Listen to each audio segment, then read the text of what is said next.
Hello friends, तो कैसे हैं आप सब। आप सभी का स्वागत है हमारे जीएस ब्रिज चैनल पर। आज हम बात करेंगे प्रमुख पुरास्थल कालीबंगा के बारे में। तो जो कालीबंगा है वो हड़प्पा सभ्यता का एक प्रमुख स्थल माना जाता है। जो ये सभी सिंधु घाटी सभ्यता के अंतर्गत आते हैं। जो सिंधु घाटी सभ्यता है ये हम पहले के वीडियो में आपको बता चुके हैं।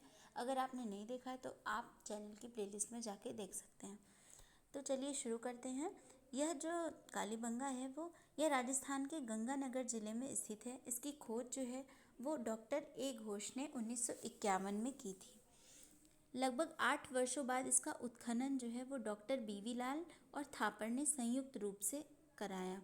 यहाँ प्राक हड़प्पा और हड़प्पा दोनों कालों की संस्कृतियाँ प्राप्त हुई हैं। कालीबंगा से 2 टीले पुरातात्विक दृष्टि से महत्वपूर्ण पाए गए हैं, जिनके उत्खनन से ऊपरी भाग में, मतलब जो ऊपर का भाग था वहाँ से हड़प्पा संस्कृति के अवशेष मिले हैं, और जो वहाँ के नीचे का भाग था वहाँ पे प्राक हड़प्पा से संबंधित संस्कृति, मतलब ऊपरी भाग पे हड़प्पा संस्कृति और जो नीचे का भाग था वहाँ पे प्राक हड़प्पा संस्कृति का अवशेष मिला है। इनकी उपलब्धियों से कालीबंगा की संस्कृति के विषय में बहुत सी बातें हमें जानने को मिलती हैं। प्राक हड़प्पा संस्कृति काल के बारे में अगर हम देखें तो वहाँ पे जो बसाव था, इस पे अगर हम चर्चा करें तो यहाँ की जो बस्ती है वो चारों ओर से एक रक्षा प्राचीर से घिरी हुई थी।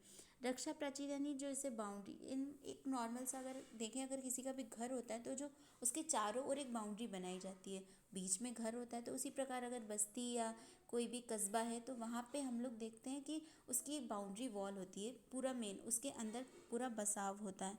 तो उस समय भी जब कालीबंगा की खुदाई हुई तो वहाँ पे भी ये देखने को मिला है कि वहाँ पे जो बस्ती के चारों ओर एक रक्षा प्राचीर यानी बाउंड्री वॉल बनी हुई थी। जो इसकी चौड़ाई है पूर्व से पश्चिम में तो सही हमें नहीं ज्ञात हो सकी है, लेकिन अनुमानतः अगर उसको हम देखें तो 80 मीटर रही होगी, जबकि उत्तर दक्षिण जो है वो लंबा था।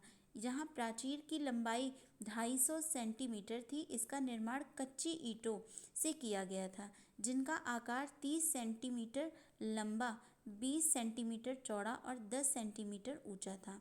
पहले रक्षा प्राचीर जो था वो 1.90 मीटर चौड़ी थी, जिसे किन्हीं कारणों से पीछे बढ़ाकर 3.70 से 4.10 सेंटीमीटर तक किया गया था।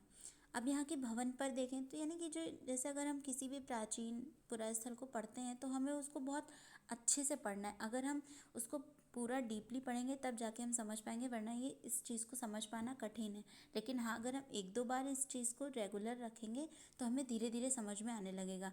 बहुत ही आसान है, लेकिन इस वीडियो को आप अच्छे से पूरा देखेंगे तब आपको समझ में आएगा। तो अगर हम भवन की देखें यहाँ पे, तो भवन जो है यहाँ निर्मित भवन मिले हैं, जिनमें जो उसका आकार है वो ईंटों, वहाँ भवन निर्माण में जो उसका आकार है, भवन है, उनमें ईंटों का प्रयोग किया गया है। मकानों के सामने जो है चबूतरे बने मिले हैं।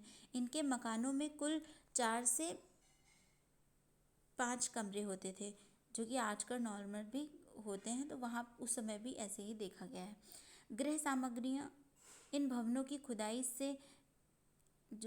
के दौरान यहाँ से गृह प्रयोग की कई सामग्रियाँ प्राप्त हुई हैं, जैसे सिलबट्टा, कांच, शंख, मिट्टी की चूड़ियाँ भी, पाषाण के उपकरण, है ना, मिट्टी के मनके आदि, तथा बच्चों के खेलने की गाड़ी के पहिए और सांड की मिट्टी, है ना, टूटी हुई मूर्तियाँ, ये सभी हमें मिले हैं। तो इनको देखने से हमें ऐसा लगता है कि ये लोग जो थे व्यापारी लोग भी थे, जो बैलगाड़ी से पड़ोस में व्यापार करते रहे होंगे।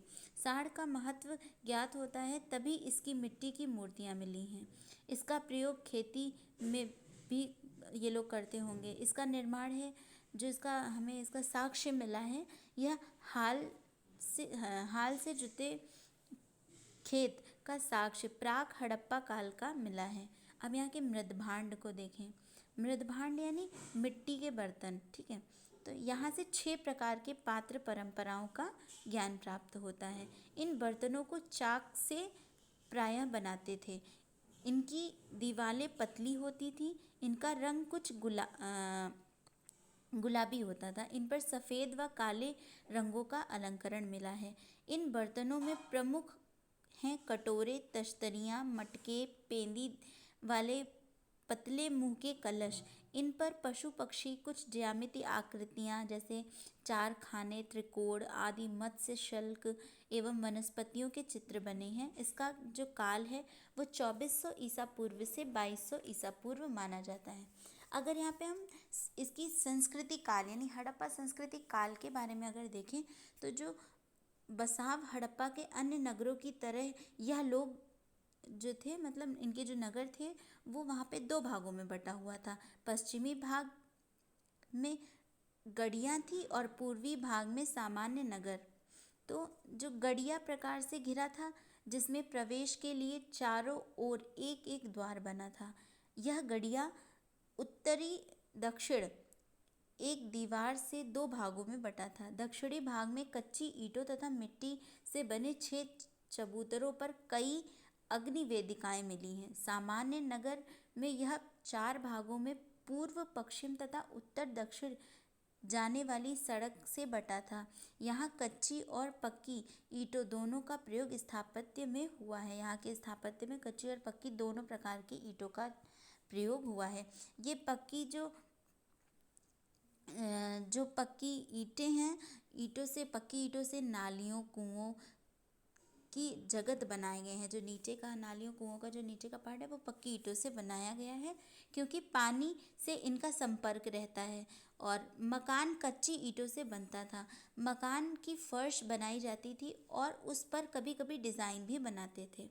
अच्छा, वहाँ पे शव विसर्जन उस समय कैसा मतलब देखने को मिला है तो गढ़िया के टिले से पश्चिम में कब्रिस्तान मिला है जहाँ से 371 शव दफनाने का प्रमाण उपलब्ध है।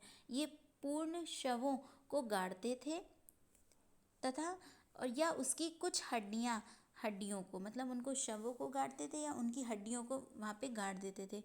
इस प्रकार शव विसर्जन की 3 विधियों के चलन का ज्ञान मिलता है। तो इस प्रकार अगर हम देखें तो वहाँ पे जो संस्कृति काल था वो बहुत ही रोचक था और आज के समय से भी कुछ मिलता जुलता है। वहाँ पे ईंटों का फर्श का भी हमें प्रमाण देखने को मिलता है और घर बाउंड्री वॉल जो रक्षा प्राचीर देखने को मिला। तो इस प्रकार बहुत ही अच्छे ढंग से वहाँ पे उस समय खुदाई के दौरान अगर हमने देखा है तो बहुत अच्छी चीज़ें हमें वहाँ से देखने को मिलती हैं जो आज के समय में भी दिखाई देती हैं।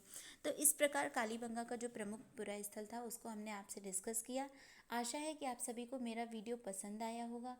अगर यदि आप हमारा चैनल या वीडियो आप हमारा पहली बार देख रहे हैं तो चैनल को please like, share and subscribe ज़रूर करें ताकि एंशिएंट इंडियन हिस्ट्री से रिलेटेड महत्वपूर्ण जानकारी आपको मिलती रहे। आशा है आप सभी को मेरा ये वीडियो पसंद आया होगा। कमेंट सेक्शन में ज़रूर बताएं आपको ये मेरा वीडियो कैसा लगा। Thank you so much for watching.